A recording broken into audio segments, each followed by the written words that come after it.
Business run ചെയ്യുന്ന ആളുകൾക്ക് അല്ലെങ്കിൽ ഫൗണ്ടേഴ്സിന് പൊതുവെ ഉള്ളൊരു ഡൗട്ടാണ്, ഇപ്പം നല്ല രീതിയിൽ ബിസിനസ് ഉണ്ടല്ലോ, പിന്നെ എന്തിന് മാർക്കറ്റിംഗ് ചെയ്യണം എന്നുള്ളത്.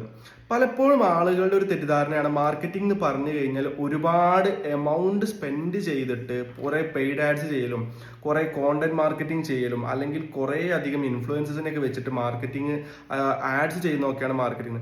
ആക്ച്വലി മാർക്കറ്റിംഗ് എന്ന് പറഞ്ഞാൽ അതൊക്കെ മാർക്കറ്റിംഗിന്റെ ഓരോ മെത്തേഡ്സ് ആണ്. പക്ഷെ അത് മാത്രമല്ല മാർക്കറ്റിംഗ്. നിങ്ങൾക്ക് പൈസ ചെലവാക്കാതെ പോലും നിങ്ങൾക്ക് ഫ്രീ ആയിട്ട് ഓർഗാനിക് ആയിട്ട് മാർക്കറ്റിംഗ് ചെയ്യാം. അപ്പൊ എന്തിന് മാർക്കറ്റിംഗ് ചെയ്യണം എന്ന് നിങ്ങൾ ചോദിക്കുന്നത്, നല്ല രീതിയിൽ ബിസിനസ് നടക്കുന്ന ഒരു സ്ഥാപനമാണ്, അല്ലെങ്കിൽ ഒരു ഓർഗനൈസേഷൻ ആണ്, അല്ലെങ്കിൽ ഒരു ഫൗണ്ടേഷൻ ആണെങ്കിൽ എന്തിന് മാർക്കറ്റിംഗ് ചെയ്യണം എന്നൊരു ചോദ്യം അവിടെ വരും.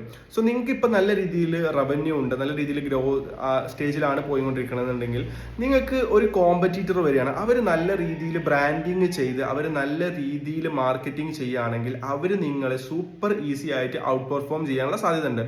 സോ നിങ്ങൾ നല്ല രീതിയിൽ ബ്രാൻഡിങ് ചെയ്തിട്ടില്ല, നിങ്ങൾക്ക് അവിടെ ഒരു നല്ല രീതിയിൽ മാർക്കറ്റ് ഷെയർ നിങ്ങളത് അവർക്ക് പിടിച്ചെടുക്കാൻ പെട്ടെന്ന് പറ്റും. സോ മാർക്കറ്റിംഗ് ഇന്നത്തെ കാലത്ത് ജസ്റ്റ് ഒരു ഓപ്ഷനിലല്ല, അത് സർവൈവലിന്റെ ഭാഗമായിട്ട് ചെയ്യേണ്ട ഒരു സംഭവമാണ്. കാരണം ഒരുപാട് ബ്രാൻഡുകൾ വരികയാണ്, ഒരുപാട് കോമ്പറ്റീഷൻ വരികയാണ്.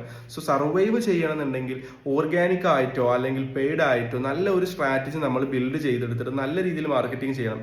അത് പറയുമ്പോൾ തന്നെ നമ്മൾ ശ്രദ്ധിക്കേണ്ട ഒരു കാര്യമുണ്ട്, മാർക്കറ്റിംഗിൽ ഒരുപാട് സ്പെൻഡ് ചെയ്തിട്ട് വെറുതെ എമൗണ്ട് വേസ്റ്റ് ചെയ്ത് കഴിഞ്ഞാലും അതും അവിടെ ഒരു നമുക്കൊരു മൈനസ് പോയിന്റ് ആയിട്ട് അല്ലെങ്കിൽ നെഗറ്റീവ് ആയിട്ട് നമ്മുടെ ബ്രാൻഡിനെ ഇമ്പാക്ട് ചെയ്യാനുള്ള ചാൻസസ് ഉണ്ട്.